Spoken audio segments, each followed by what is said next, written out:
I'm Elly Griffiths and I'm here on behalf of Homemade TV to talk to you a little bit about my books about Dr Ruth Galloway.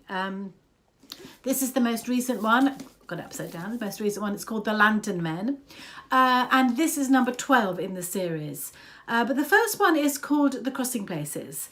And really, Ruth Galloway came to me at the same time as the idea for The Crossing Places. What happened was I was walking across marshland on the North Norfolk coast, Titchwell Marsh, if anyone knows it, with my husband, Andrew, who's an archaeologist. And Andrew happened to mention that prehistoric people thought that marshland was sacred. Because it's neither land nor sea, but something in between, they saw it as a link to the afterlife. Neither land nor sea, neither life nor death. A liminal zone, an in-between place. And that's why we find bodies buried there, the so-called bog bodies. It's to mark that boundary, which really is between life and death. Soon as Andy said that, the whole plot of The Crossing Places came into my head, really.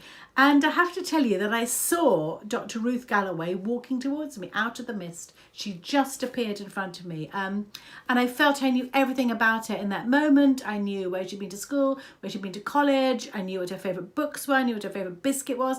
I felt I knew everything about her in that instant, really. I teach creative writing and I'd never let my students get away with that. Oh, I saw her walking out of the mist. But sometimes it does happen. You know, sometimes a character does just appear.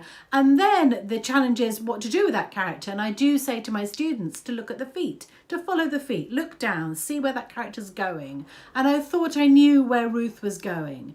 And of course, that's only half of it, isn't it? Because a character has to come from somewhere. And I'm sure there's a lot of me and Ruth, and there's a lot of other people I know, friends and family and other strong women that I know.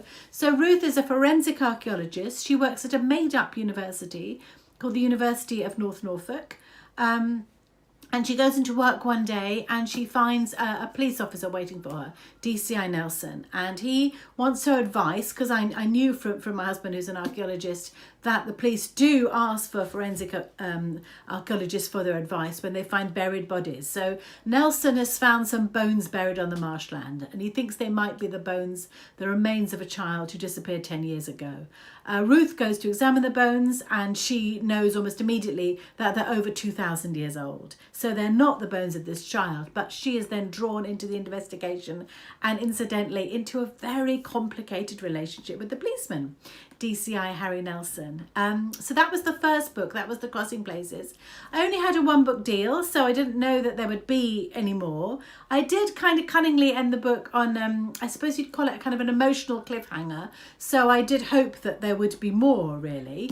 And now, as I say, now here is book 12. And so what's it like to live with a character all that time? What's it like to really be with them in sort of real time? And really, I suppose the first thing to say is it's quite a privilege. Before I wrote the Dr. Ruth Galloway books, before I wrote as Elly Griffiths, I used to write under my real name, which is Domenica de Rosa, which I know sounds completely made up, but is in fact my real name. And I wrote 4 books, standalone books, before as Domenica de Rosa. And when you write a standalone, at the end, it's the end, isn't it? Like, you know, characters could get together or somebody could die or somebody gets pregnant and that's the end. You don't know what happens next. But when you're writing a series, you do get to see what happens next. And with Ruth, you know, I have got to see what happens next and next and next and year after year after year. And not only with her, with Nelson and with Judy and Clough and Cathbad, who's the Druid character, and all the other sort of characters in the book. So in a way, that is a real privilege. Well, in every way, it's a real privilege. But of course, it has its challenges too. There are times when you think, oh, I could just leave it there. But of course, you can't unless you decide there is going to be an end. And the stories will come to an end one day. And I will, you know, I will end this story one day. And I think, so I'm writing book 13 at the moment, which is called The Nighthawk. And I think I'm just about seeing where it's all going to end, really. But it's been a wonderful privilege, as I say, to spend this time with Ruth. I always wonder at the start of each book, so when I start to write a new book, I always do think, oh, will I be able to get Ruth? Will I be able to do her voice? And so far, touch wood, I don't know if there is wood, touch wood, yes, I have been able to do it. As soon as I start writing it, I can hear her voice in my head and I can, you know what she's thinking. But there are times when she's surprised me. There are times when she's done things that I haven't really thought she should do.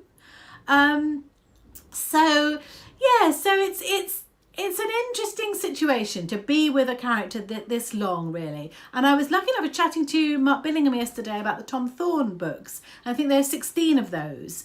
And with his 17th book, he's going back to writing a prequel. So writing what happened to Tom before the series started. And that's always something I'm quite interested in doing. But for the moment, you know, I'm going to stick with Ruth. And people always ask me, so I'm not going to give any spoilers away. But basically in the books, there is a kind of love triangle with Ruth and Nelson's wife, Michelle. And people do sometimes say to me, you know, do you know what's going to happen? And I don't really.